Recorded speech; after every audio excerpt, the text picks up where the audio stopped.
Hey guys, JJ back here. This time to chat a little spring training bases. I know it's not something we've covered yet, but I give a few picks out of my Twitter for it. It's been doing relatively well, and I wanna give you guys a free pick on the channel.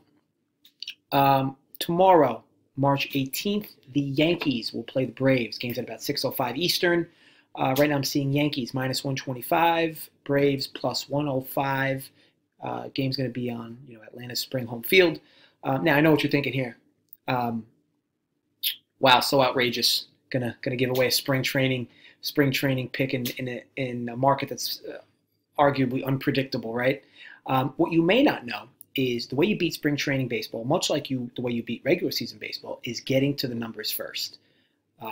Opening day is only 11 days away, and teams are beginning to round into form. Now, the Yankees have 7 wins, 3 ties in their last 10, so they actually haven't even lost a game since March 8th. Here's what I know. The Yankees are coming off of a split squad day where they had 2 games in which they split their roster in half.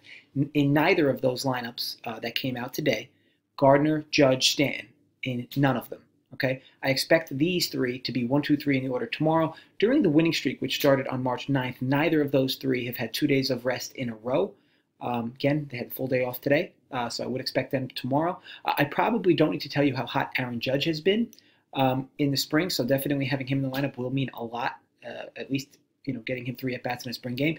This being a night game as well gives the Yanks ample time to get some of those extra guys rest in the lineup who might have played Sunday, increasing the likelihood that they will be in this lineup. Now, the Yanks are 2nd in the spring in batting average, 4th in OBP, 1st in slugging and OPS. They also lead the league in home runs.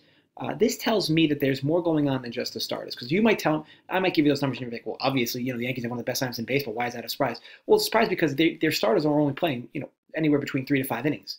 So the fact that they are still doing that well in all these categories means that the backups are playing pretty good too. Now, they have a bunch of guys that come in the 5th and 6th inning who are at or above an OPS of 950 or higher, which is plenty good. If you don't have backup guys doing well in spring training, ultimately you're not going to produce wins. Now, if you don't believe that, just check out the Red Sox and their 7-13 record.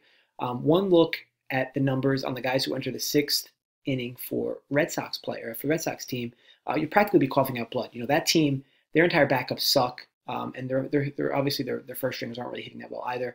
But just to give you an example there, how it's not just the starters in spring training. I know people kind of go crazy once the lineups come out. That's when lines move. But the backups matter, and I just want to be clear about that, especially in spring training. Yankees also have the 4th lowest ERA in the spring to go along with the lowest WHIP. This is basically a team right now firing on all cylinders. Not to anyone's surprise, because it is spring, but it is spring training after all. But want to be clear that the Yankees are playing well and their backups are playing well. Now, as for Tanaka, who's going to be the starter tomorrow, he's having an average spring thus far with an ERA of 3.6, but he does have a 13-to-1 K to walk ratio, so he is getting his Ks and he's not really putting extra guys on base.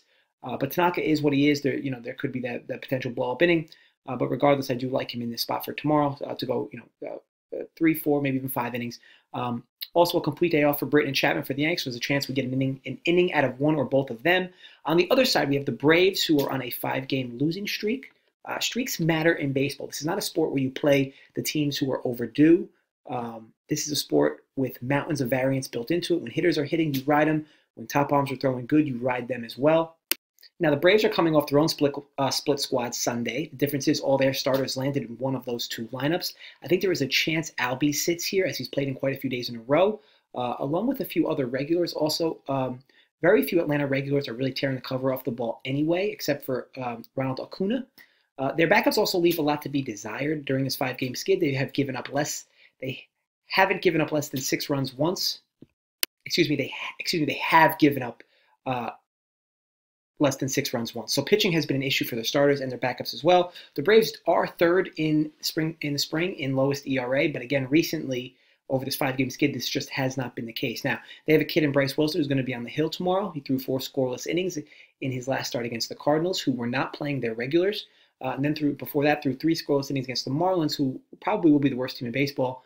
And even their lineup was missing regulars as well. Now, look, Wilson is vying for a 5th spot in this rotation, so I'm sure motivation is a key factor for him, but he has not truly faced a great lineup yet. I am expecting him to see one tomorrow with what the Yanks will put out. Now, as for the Braves bullpen, it has been average to date, so nothing in there scares me in the least for what they're bringing in late in the game. Now, what we ultimately have here is Yankees who sit at -127. I know you might be thinking, oh, wow, so bold, pick the Yankees.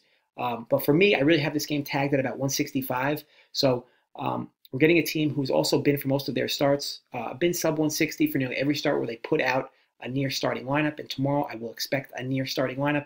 Everything I've looked at this way points to this line being about 25 to 30 vig off. Again, I capped this at 165. So it makes plenty of sense to back the Yanks here at -127. We're going to ride their winning streak and fade the Braves on their losing streak.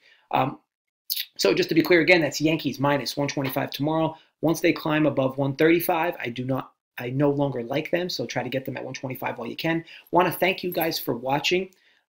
Please subscribe to the channel if you're not already. Again, we're going to be providing you baseball content regularly. Going to have my father on, giving you some tips and tricks there as well. But again, I want to give you some spring training videos over these next few days as we jump right into baseball season. And I'm a big daily fantasy sports player, so I will give you guys plenty of tips and advice there as well. But ultimately, if you liked the video, please give it a thumbs up and subscribe if you are not. I want to thank you guys for watching, and I will see you soon.